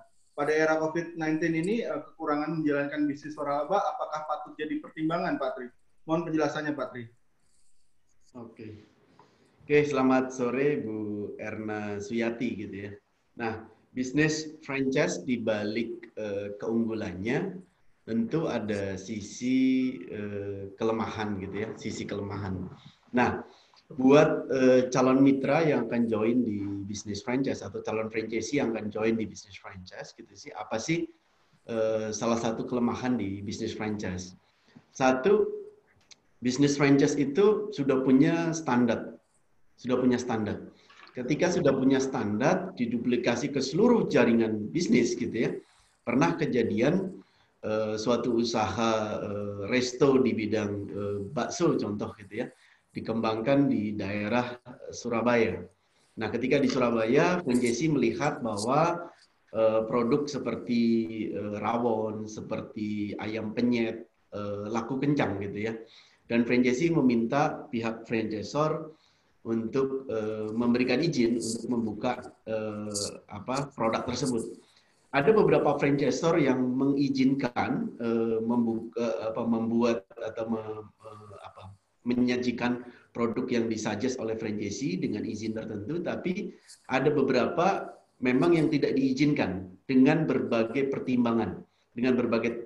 Karena biasanya ketika mereka mengizinkan satu wilayah untuk ada local content gitu ya, sudah pasti di beberapa titik itu pun akan diduplikasi hal yang sama. Nah, ketika tidak diizinkan sudah pasti ada opportunity loss. Nah, itu menjadi salah satu. Tapi itu salah satu keunggulan di franchising bisnis. Tapi kalau dari sudut pandang fleksibilitas terhadap bisnis, memang tidak sefleksibel bisnis sendiri. Karena bisnis franchise kita harus follow aturan main yang sudah berlaku di pihak franchisor, yang sudah punya standarisasi bisnis yang memang terbukti berhasil di berbagai lokasi gitu ya, di berbagai lokasi. Nah, ketika masa COVID-19 ini, tentunya kalau saya melihat apa sih plus minus di bisnis franchising ketika masa COVID gitu ya.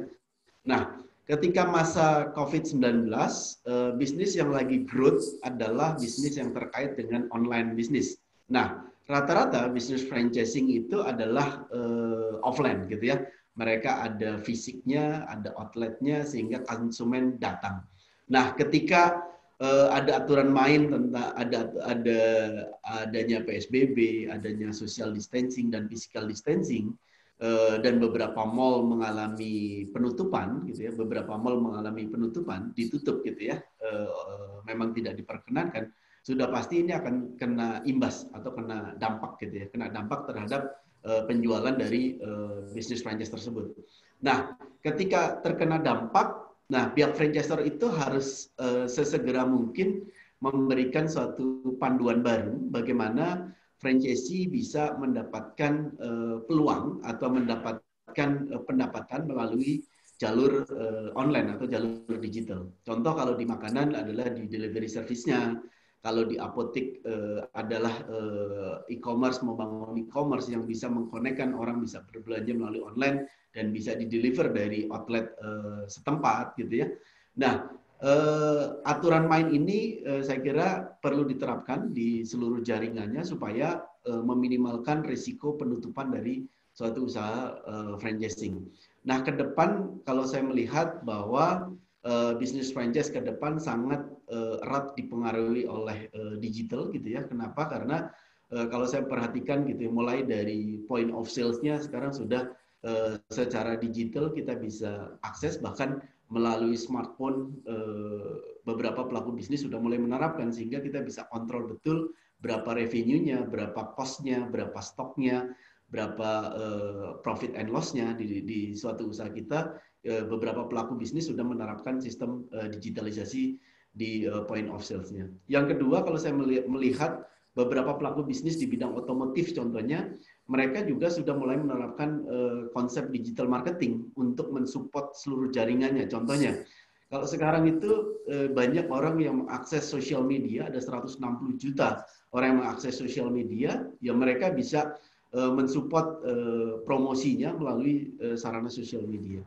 Nah, kalau saya perhatikan ke sini, Bapak Ibu, perkembangan bisnis gitu ya melalui konsep franchising memang melakukan adaptasi terutama di masa pandemi ini gitu ya.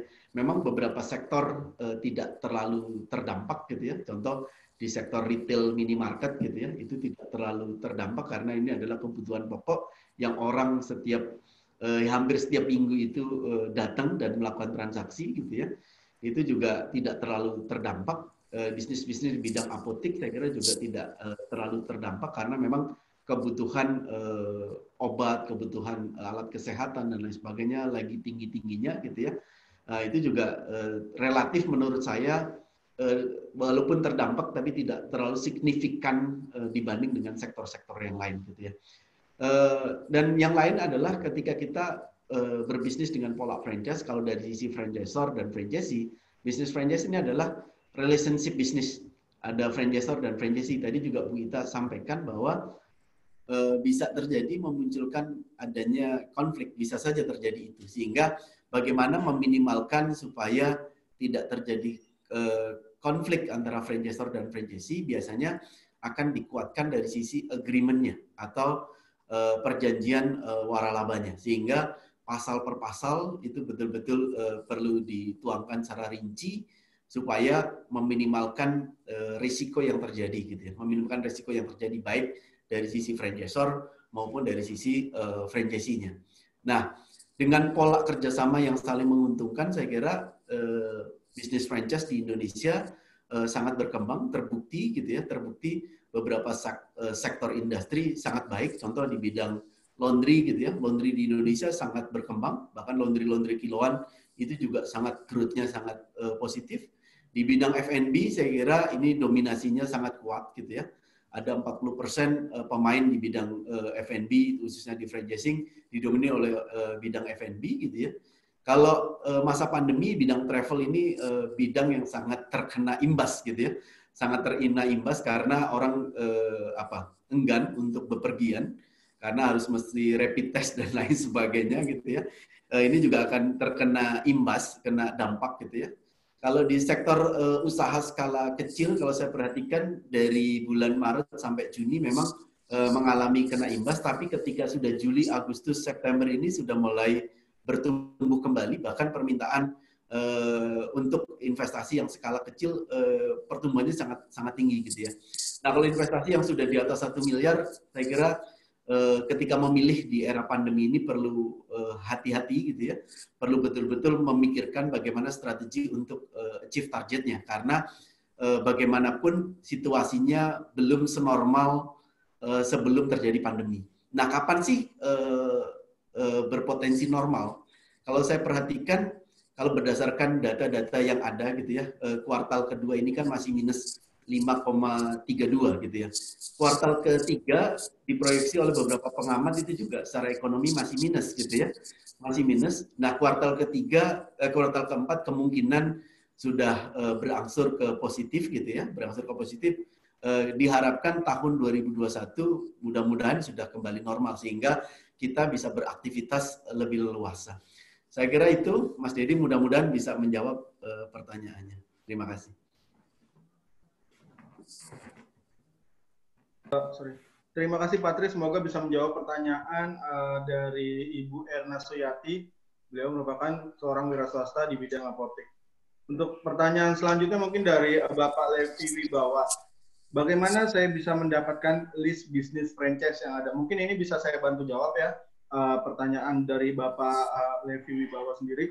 Untuk mengetahui list bisnis franchise yang ada, Pak Levi bisa mengunjungi website Play, yaitu www.franchise-expo.co.id atau dari majalah Infobrand. Semoga bisa menjawab pertanyaan dari Pak Levi Wibawa ya.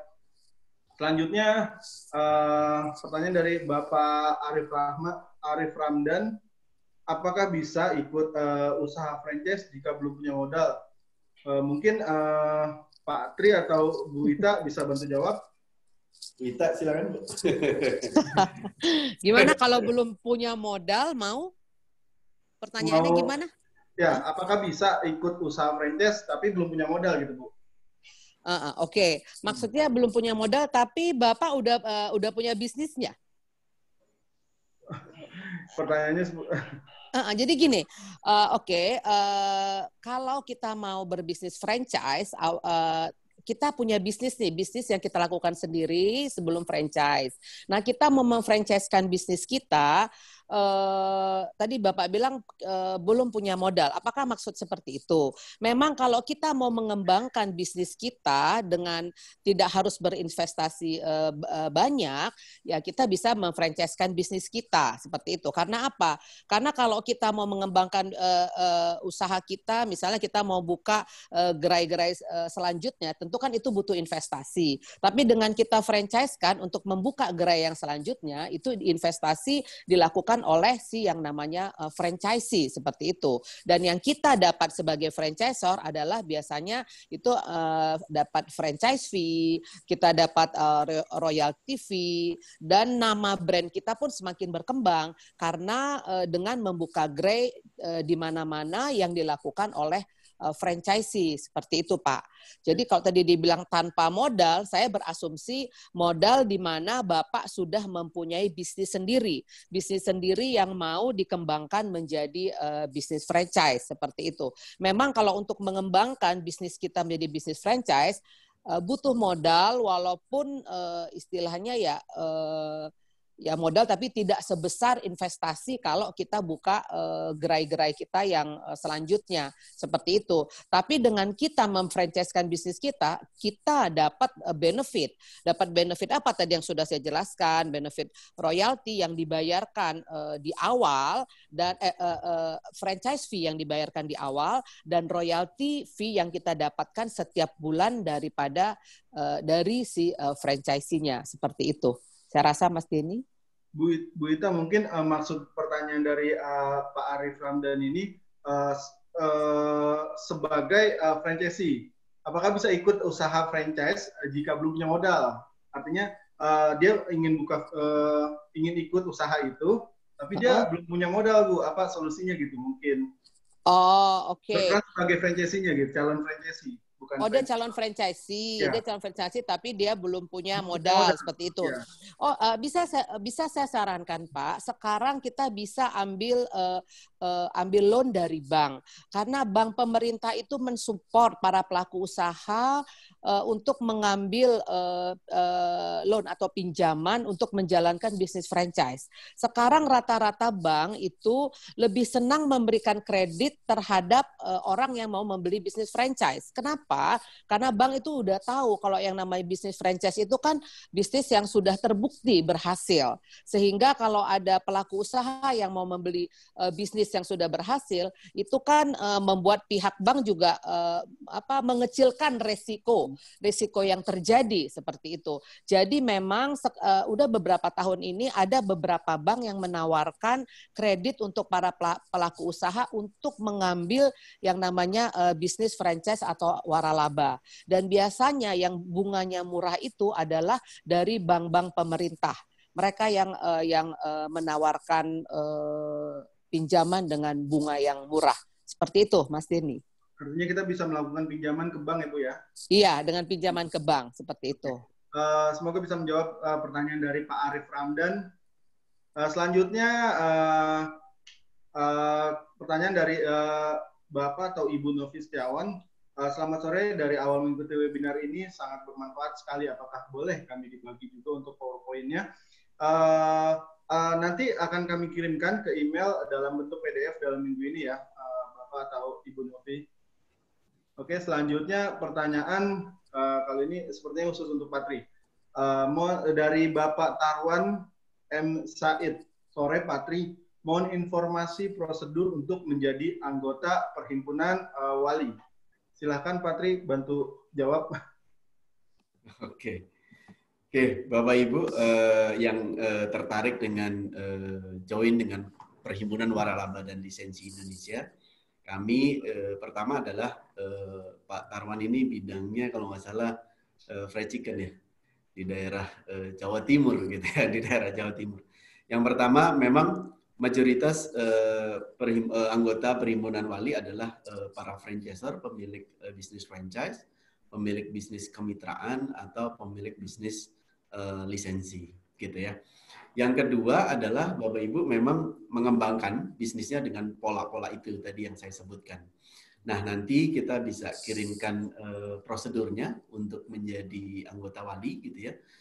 Benefit dan juga berapa biaya yang Bapak Ibu harus keluarkan untuk menjadi member dari Perhimpunan Waralaba dan Lisensi Indonesia. Saya kira nanti kita akan kirimkan melalui email, mungkin bisa bantu chat emailnya, nanti kita akan emailkan ke Pak Tarwan. Prosedur untuk menjadi member wali. Kenapa? Karena menjadi member wali tentunya satu keuntungannya adalah Bapak Ibu bergabung dengan teman-teman dari para pelaku bisnis franchise, artinya network Bapak Ibu akan semakin luas gitu ya. Yang kedua, terkait updating berbagai kegiatan wali maupun kegiatan pameran maupun kegiatan gathering maupun kegiatan training, Bapak Ibu juga akan diupdate, dan kita ada grup WA tersendiri untuk member wali gitu ya, supaya antara satu member dengan member yang lain saling kenal, saling sapa. Kita harapkan bisa bernetwork sesama para pelaku bisnis gitu ya. Yang ketiga tentunya ada benefit gitu ya, ada benefit. Nah, benefit detailnya kita bisa kirimkan ke Pak Tarwan gitu ya. Itu Mas Denny. Ya, terima kasih Patri, semoga bisa menjawab, bisa membantu menjawab untuk pertanyaan dari Pak Tarwan. Selanjutnya ada pertanyaan dari Bapak Fandi di Pamulang, Tangerang Selatan. Maaf, saya mau nanya, bagaimana cara menghitung gaji karyawan pada bisnis franchise baru, di mana kita belum tahu perkembangan bisnis ke depannya? Mungkin Patri atau Bu Ita yang bantu menjawab? Silakan Bu Ita dulu.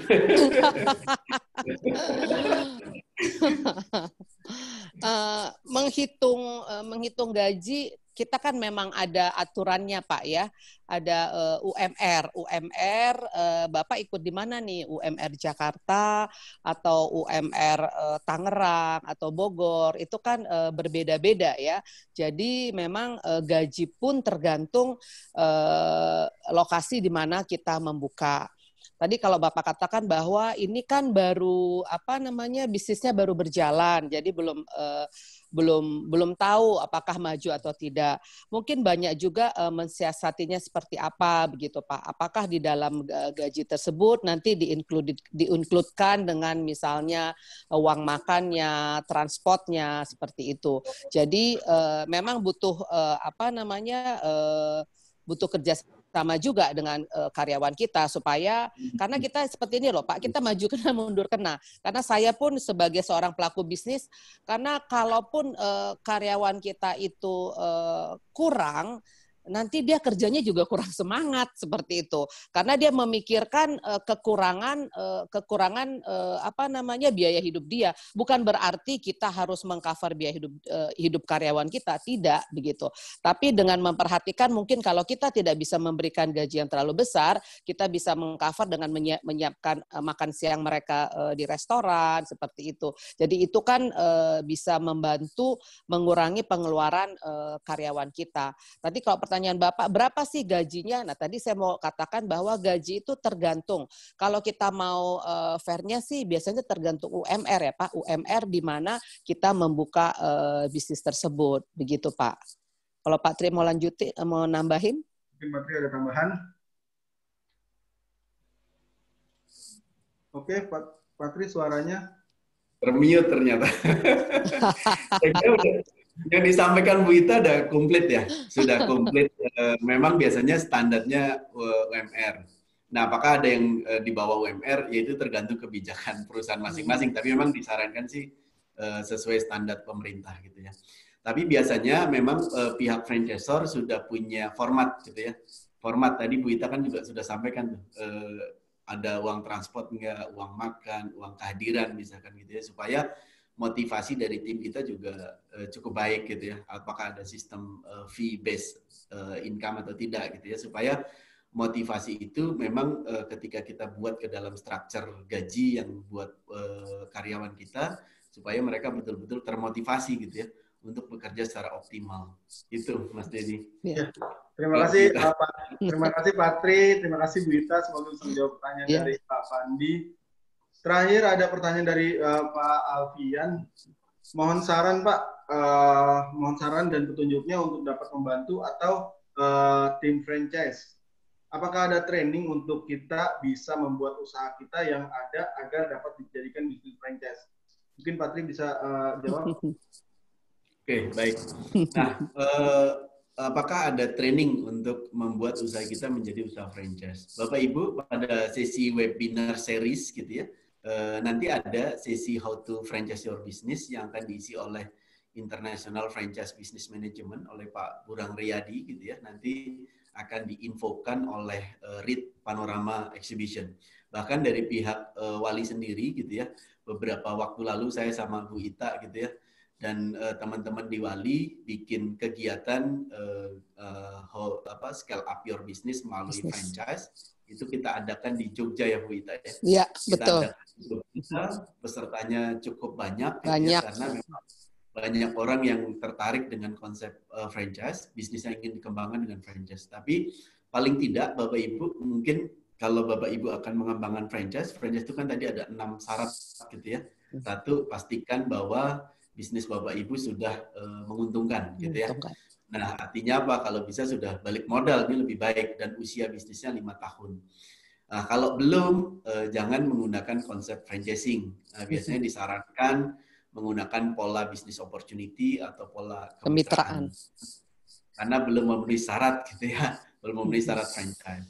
Yang kedua, Bapak Ibu mulai apa yang Bapak Ibu lakukan, Bapak Ibu tulis ke dalam sebuah standar operating prosedur. Jadi artinya dari mulai buka toko sampai tutup toko katakanlah prosedurnya itu seperti apa. Sehingga akan mudah untuk duplikasi. Jadi mulai dari prosedur SDM, SOP di bidang SDM, produk, marketing, finance, dan day-to-day operationalnya perlu dibuatkan gitu ya. Itu penting. Terus secara konsep bisnis juga harus unggul tadi. Salah satu yang disyaratkan oleh pemerintah adalah punya uniqueness atau punya ciri khas. Nah, ketika Bapak Ibu punya keunggulan tertentu sehingga diminati oleh masyarakat, ini menjadi salah satu poin. Kenapa? Karena konsep bisnis yang unggul biasanya ketika kompetisi terjadi relatif biasanya lebih mampu survive dan untuk berkembang. Dan Bapak Ibu buat panduan training. Panduan training ini penting. Jadi Bapak Ibu ketika menduplikasi bisnis Bapak Ibu harus buat panduannya. Cara bikin panduannya ya Bapak Ibu berdasarkan experience yang sudah dilakukan dibuat panduan trainingnya supaya nanti ketika Bapak Ibu akan mengajarkan pada mitra Bapak Ibu sudah ada panduannya. Dan selain itu Bapak Ibu biasanya tadi Bu Ita juga menyampaikan harus bagaimana pola pemasarannya, cara jualannya gimana. Bisa melalui pameran seperti Franchise and License Expo atau melalui online gitu ya, atau melalui sarana bisnis matching misalkan. Itu juga memungkinkan Bapak Ibu bisa lakukan itu. Dan Bapak Ibu buat semacam perjanjian kerjasama yang saling menguntungkan kedua belah pihak. Artinya supaya kerjasama itu berjalan secara baik dan berjalan ke depan lebih baik. Nah, kalau Bapak Ibu yang tertarik ingin memfranchise-kan, ikuti webinar series selanjutnya, gitu ya. Itu. Terima kasih buat Pak Alfian. Terima kasih Pak Tri. Semoga bisa menjawab pertanyaan dari Pak Alfian ya. Baik Bapak Ibu sekalian.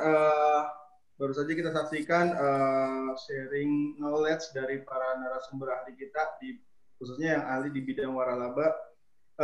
Demikian sesi webinar Road to Play 2020 pada sore hari ini. Sebelum closing statement, kami akan mengundang kepada segenap peserta untuk terus mengikuti sesi-sesi webinar series yang dihadirkan dalam rangka Road to Play 2020 yang akan diadakan hingga 7 Oktober 2020 mendatang melalui Zoom webinar. Karena terdapat beragam topik menarik yang dapat Bapak Ibu ikuti. Baik itu sebagai pelaku usaha waralaba maupun sedang mencari informasi atau pengetahuan seputar bisnis waralaba maupun peluang usaha lainnya. Semua sesi dapat diikuti secara gratis dan informasi ini dapat dilihat di Instagram Play Expo ID. Baik, untuk closing statement kami persilakan Pak Tri Rahadjo, waktu dan tempat kami persilakan.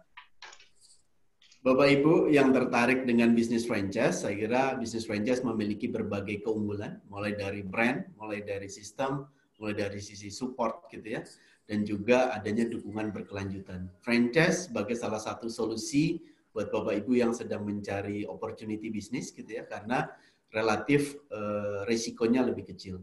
Dan buat Bapak Ibu yang ingin mengembangkan bisnis dengan konsep franchise, saya kira bisnis franchise sangat tepat untuk pertumbuhan bisnis kita lebih berkembang ke berbagai daerah gitu ya, melalui konsep franchise. Bahkan tadi Pak Troy juga menyampaikan bisa juga berkembang ke berbagai negara di berbagai belahan dunia. Saya kira dengan adanya koneksi ini gitu ya, para pelaku bisnis franchise yang ada di lokal dan nasional ini bisa tumbuh bukan hanya di Indonesia saja, tapi kita juga bisa bertumbuh dengan berkembang di skala internasional. Mungkin bisa kerjasama dengan World Franchise Associate untuk mengembangkan bisnis kita untuk growth di pasar internasional. Saya kira itu, Pak Dedi. Ya, terima kasih Pak Tri atas closing statement-nya. Sebelum menutup acara webinar series ini, kami undang seluruh panelis untuk melakukan sesi foto bersama. Mungkin bisa dibantu untuk foto. Kita.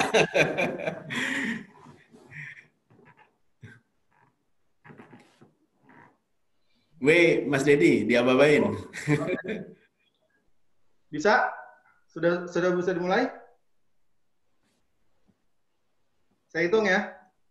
3, 2, 1. Apakah sudah? Lagi? Ya. Saya hitung 3, 2, 1. Oke. Oke? Sudah oke. Sudah? Baik, Bapak Ibu sekalian, demikianlah sesi webinar.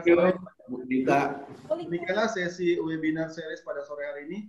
Terima kasih kami ucapkan kepada segenap narasumber, peserta, dan pengurus Perhimpunan Wali. Akhir kata sampai ketemu kembali di sesi yang ketiga pada Rabu 16 September 2020 dengan topik Kiat Sukses Memilih Bisnis Waralaba. Saya Dedi Hidayat, segenap panitia mengucapkan selamat sore dan terima kasih. Kita, makasih. Mr. Troy, thank you. Thanks everyone. Jumpa lagi.